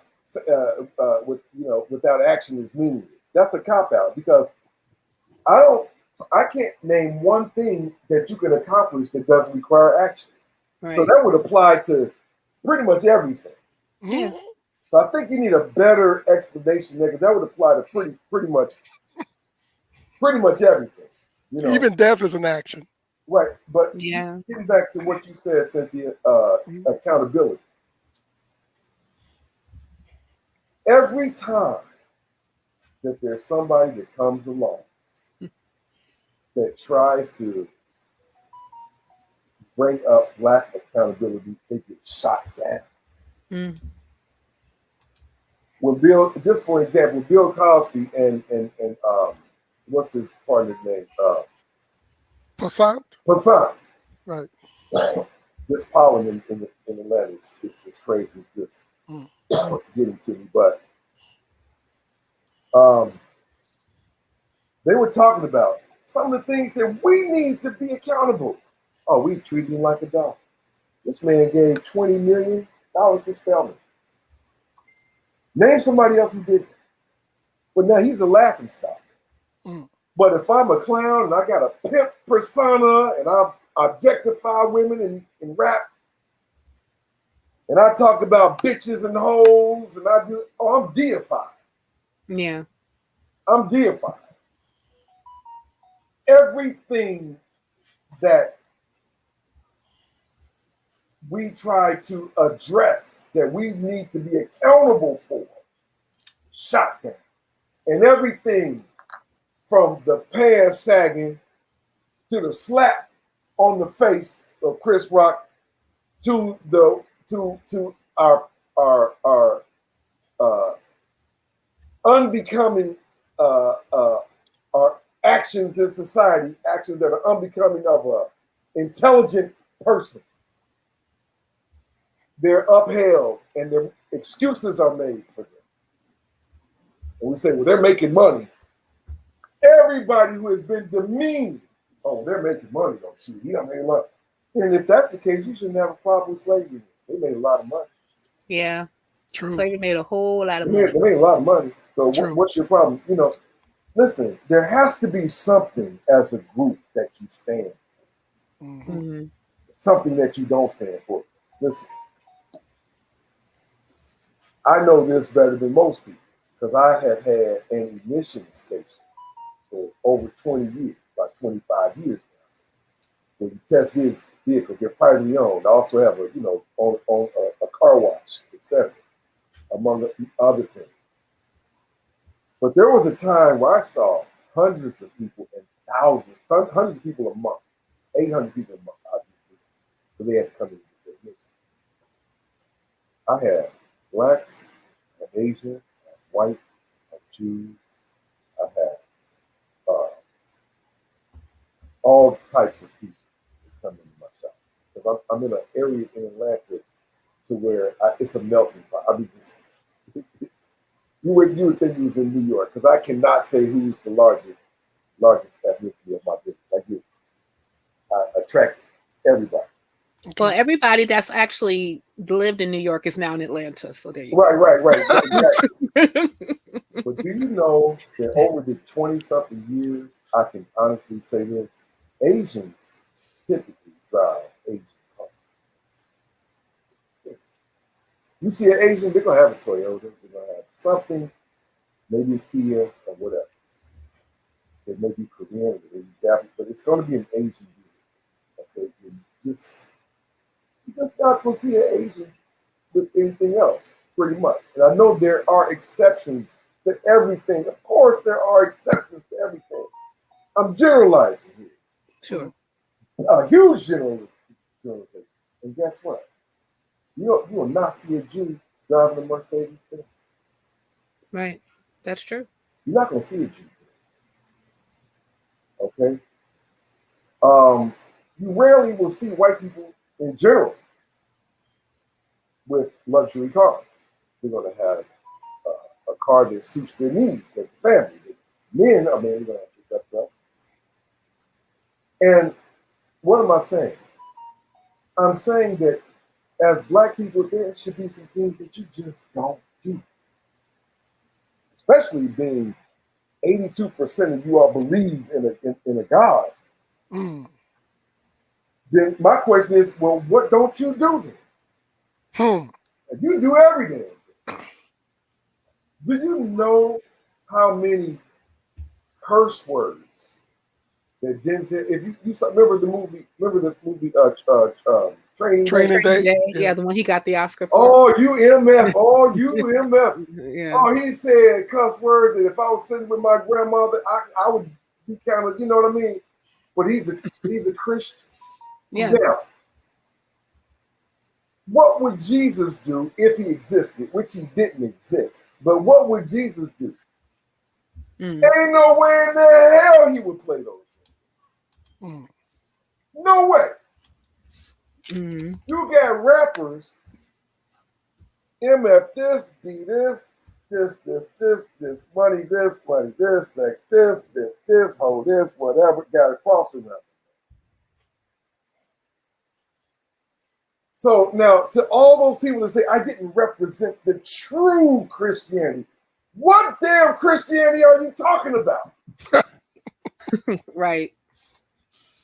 The rappers who will sit up here now who will talk about how they're such Christians and they spent years objectifying women. And talking about shooting and killing and making them leak and dropping them and all of that kind of stuff. But they'll be the first ones with the cross around. What am I missing here? Would Jesus do that? Well, I feel like I'm a Christian. I really do. There's a lot of just on that alone. I really do, because there's a lot of shit that me and my partners talk about. We just don't do. Yeah. I have not celebrated Christmas since I was like 16 years old. Can I cuss? Yes. Yes. Don't fuck with it. Don't fuck with it. They got nothing, just like the Bible. They got nothing to do with me. Can I cuss? Yes. I don't fuck with you. I don't fuck with Halloween. I don't fuck with New Year's. My birthday is really the first day of New Year's, March the 20th. New Year's is when things are new. You see new buds. Things are blossoming. You see new insects. That's a new year. You gonna tell me you live in Chicago that a New Year's in the dead smack of wintertime with snow on the ground. This is a new year. Right. But see, this is how we've been conditioned to think. You actually got black people putting on green during St. Patrick's Day. Yeah, that's weird. That's crazy. And the Irish didn't have shit to do with you. Matter of fact, when they had those day jobs, they gave you the most flack. They gave you the most grievance because they had those day jobs, you know, on the Lower East Side of Manhattan. Right. Well, the Irish couldn't stand your ass. You sitting up wearing green. Right. They were the ones that killed us. All the time. You sitting up there talking about Merry Christmas and this Jesus' birthday, which is erroneous that you have a God who had a son. Let that soak in for a minute. That you had a God that actually had a son. He did a human thing. He had a son. Let that, and this son died 2,000 years ago and came back to life, and he's listening to you talking. If you don't call that paranoid or schizophrenia, I don't know what is. But there's a lot of things as a black person that I won't do. I won't fuck with them like that. Mm-hmm. Excuse my language. I've never done this on the interview, but you woke the dog up today. Because I haven't done anything in a long time because I've been busy. Mm-hmm. I became a businessman during COVID. Before I was a man with a business. But now I'm a bean counter. And my business has grew exponentially. Mm-hmm. You see? And so I watch things about business. I read things about business. Me and my wife discuss things about business. For the first time, I feel like a businessman. But what is it that you, as a black person, just don't do? It ought to be something, because I can tell you, Hasidic Jews, or some things they're just not going to do. Ashkenazi Jews, there's some things they're just not going to do. Hell, Latinos, it's just some things they're just not going to do. What can you say about black? We do anything. Mm. We drive any damn thing. We say anything. We listen to anything. We do anything. We do anything. We stand for nothing. But yet you're the God people. Mm. You're the people that, you know. I think it was interesting, just to bring that last point together, is when you showed that young lady who was smoking crack on the sidewalk. Yeah, her. And you asked her, you know, do you go to church? And she said, yes, I do. And you said, do you believe in, you know, do you pray? Yes, I do. Did you pray for God to take your addiction away? I'd ask God to take the taste out of my mouth. I asked Jesus to take the taste out of my mouth. And then you asked her, well, if somebody told you that if you gave up Jesus and you would be cured, I'm paraphrasing, of your addiction, would you do it? And she said, Jesus is number one in my life. Cut me off. Right. Yeah, Jesus, to cut you off right in the middle. Jesus is one. And one of the things, and if you ask that question again, what as a group do we stand for? You know, like what as a group that we stand for? I think Pew has showed it. We stand for believing overwhelmingly in a God that never has helped us. Thank you. And you know, period. Haven't done a damn thing. Yeah. Let me tell you something, Cynthia. Valentine's just passed. Right. Guess what I got my wife for Valentine's Day? Nothing. Not a damn thing. Guess what? Guess what? What? I love her to death. I kill her Rocco. Mm. That is Italian. Has nothing to do with me. Mm-hmm. Nothing. I didn't get my wife nothing, a thing for Valentine's Day. Well, we've been married 32 years. Right. 3 great, beautiful, successful children, 3 beautiful grandchildren. So I'm wrong, though. You see what I mean? So now, that right there is what I say. I'm standing for something. There are just some things that I will do and some things I just will not do. Those things have nothing to do with me. Does it mean that I don't like white people? Listen, if you tell me a black person, show me a black person that says, I don't like white people. And I can show you a black person who's never been here. Show me a black person who said, I can't stand white people. And I'll show you a black person who haven't been here. They haven't been up the block. I've met white folk who took ass whippings in the so-called civil rights where black people was afraid to come outside. I've met those people because I've been a lot of places when I've spoken at different places around this country and parts of the world. I've met a lot of people. And I've met white people who would give me the shirt off their back and have done that, so to speak. Because I've seen that.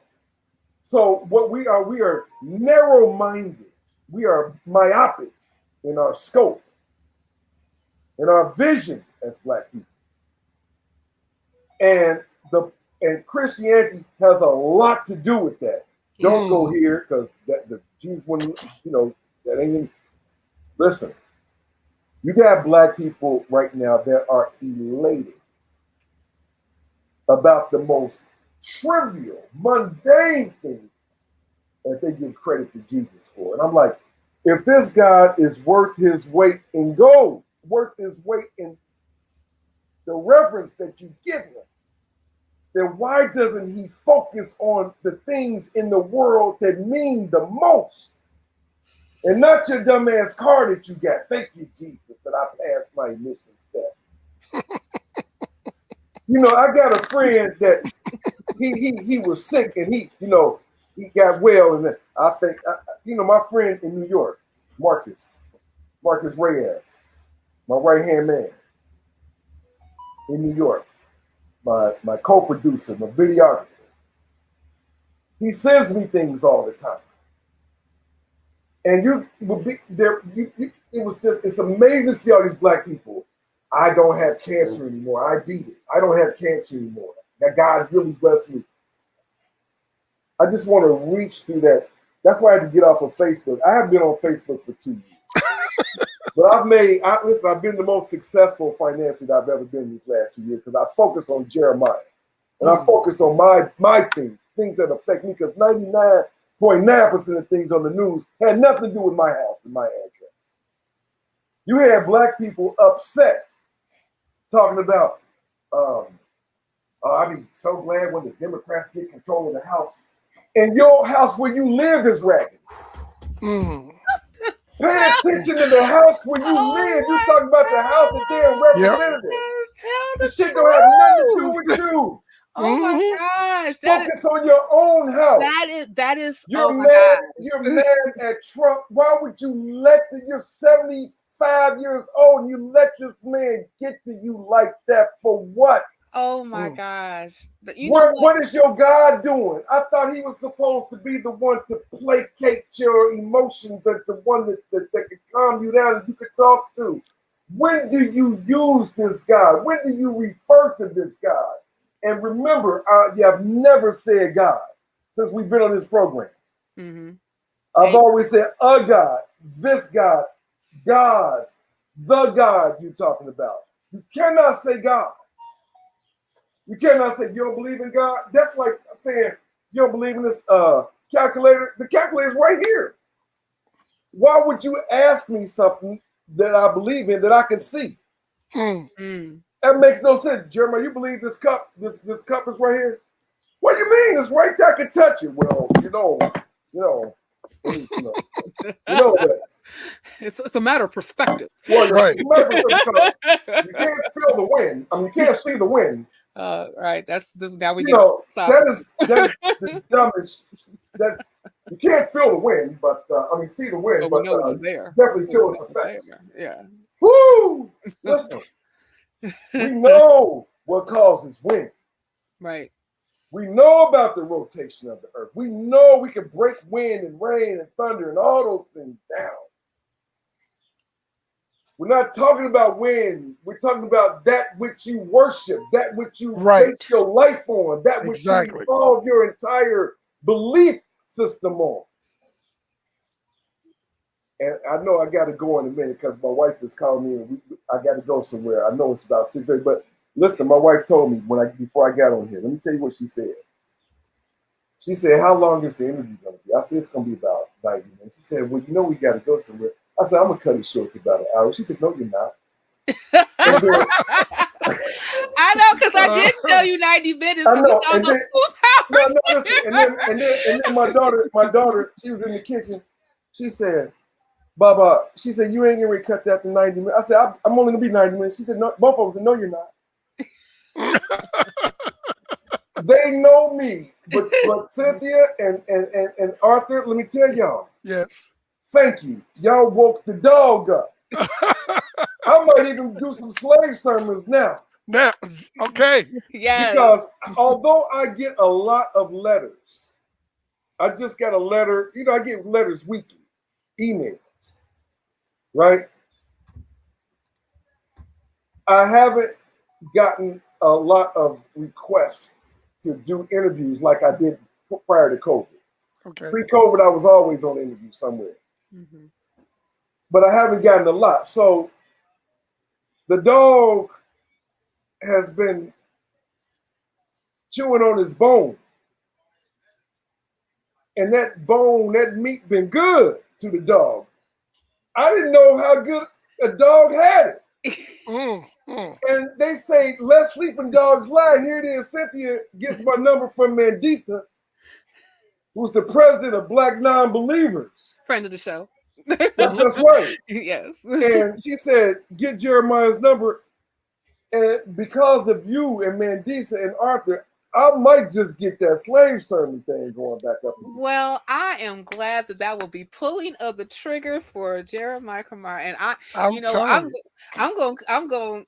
going to gently wrap you up, okay. so because I know that you have places to go, people to see, and things to do, and I know that you are a busy person. But I just want people to know where they can find you. So I'm just going to go ahead and just let you shill like your stuff, and then we're going to wrap it up. So right. Go ahead, Jeremiah. Listen, go shill. People are still watching Contradiction and Holy Hierarchy because I get royalty from Amazon. They're still watching that. So I'm still doing that. I'm still selling books. I got to go to the post office when we leave here, so I'm still doing that. I just haven't been active.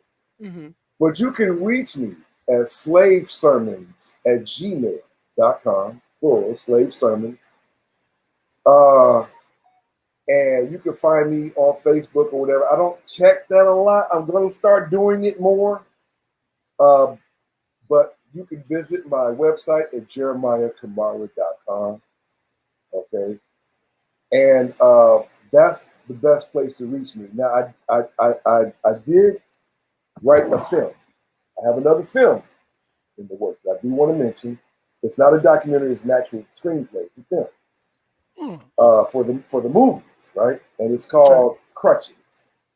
And I finished writing it, and we plan on starting the casting in June. And I've got a couple people that are behind me right now. I don't want to mention anything yet, but be looking out for that film because it's coming. Crutches is about a loyal churchman who tries to free himself from his controlling pastor, who has manipulated him into leaving his wife and marrying a woman that he barely knows. And it's based on true events. And so that's going to be coming out. So I have been busy. I just haven't been active in the public. But It's your fault if I get back out there active in the public. It's Cynthia's and Arthur's and Mandisa's fault. Okay. Well, I'm a part of Freedom from Religion Foundation, and I have been going to the meetings that we have, and also I have an invitation to. Will you be there in October? I will be there in October, and so will Arthur and I. I would love to see y'all, and I'll be in Kentucky, which is another story. Wow, this is an amazing story, and I got to go. But listen, I was invited by a brother in Kentucky to speak at the Black Non-Believers of Kentucky in Louisville, and I will be there. But there is a story behind. So I'm going to make sure that gets aired. But I have a talk that I want to do on that. Okay. Nice. The last talk that I did was in New Orleans. And I didn't feel good about that talk because everybody had a mask on. I don't know. Listen, I'm fiery. I'm passionate. I need to see you. I want to see your mouth, your nose. I'm sitting up there and everybody like this. I didn't know what the hell to say. So I might have bombed on that, but that's not me. If I see you again, you don't have a mask on, I'm coming out. Be prepared, because what I'm going to do in Kentucky, I already know what the name of that talk is going to be about. But let me tell you, it's going to be real. But I just want to thank you guys. Thank you so much. Can we do a part 2? We can do a part 2 and 3 and 4. We keep it moving. Because listen, there's so much about this. I could talk about why we are still believing, why we don't come over, why we go to church, why we're still loyal to God. There's so much, the economic. There is so much. And I've been in this for 30, well, longer than that, about 40 years. So I have a lot to talk about. I've been this way since I was 22. I haven't changed. I've just gotten more refined. But if you would have met me at 22, I was talking like this. You know, so we could do as many parts as you want. We could do a series, but it can't be called Women Atheists if I'm gonna be on all the time. It gotta be something else. See, and Cynthia didn't tell me this is women's atheist, because I would not came on if I had known. Thank you. I told both of you all what the name of the show was. No, y'all don't believe these people right now, okay? I told them what the name was. Matter of fact, I got the email, Jeremiah, where the name was actually put in there, so don't you take it. She knows I'm not going to go on no women's channel. Whatever. No. I didn't have my glasses on at the time. I didn't have my glasses on. Whatever. No, I got the email. I got receipts, y'all. Don't believe him. I know what it was called. You got something that the Christians don't have. You got proof. Yes. That's right. I have empirical evidence. But thank y'all, okay? Thank you so much. And call me back anytime, okay? Call me back anytime. Yes. I appreciate y'all. Yes. Right. No. I mean, yes, this is Women Atheists Alone, but but of course, like we invite all identifying people that's on here that we got stuff to talk about. It just happens to be like rotating the women that actually host the show. But I knew that this conversation was like super important to have. It bothered me so much, especially after I came out of religion, and I really started to actually do examination of our community and how over church, like Dr. Mays, posed that question that you mentioned, are we over churched? Right. And you can go and like that, like myself and also my partner here, we live in the city of Chicago. And we live in predominantly, Black neighborhoods, and especially like if you go to like the west side of Chicago, and if some parts of the south side of Chicago, and you see church, liquor store, church, liquor store. Well, I did a lot of filming. You saw a contradiction, a lot of that film. But let me tell you something. Watch this, Cynthia. If the news, let's say for let's say the news, let's say CNN, we just kept reporting good stuff about black people in Chicago. Every time the news came on, it was good and positive. We would start to inordinately pattern after that type of behavior that is presented to us. But when we do, I mean, because you know, you talk about does life imitate art or art imitate life? Listen, we imitate how we're projected. If you just only saw black people doing good, it would be much more good. But you see us with bad stuff and bad things and desolate things. Are there Christians doing good? You damn right there are. Do I have some Christian friends?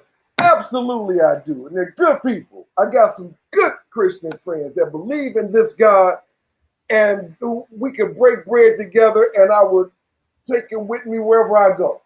Absolutely. So there are definitely exceptions to everything. But we got to continue the conversation. Yeah.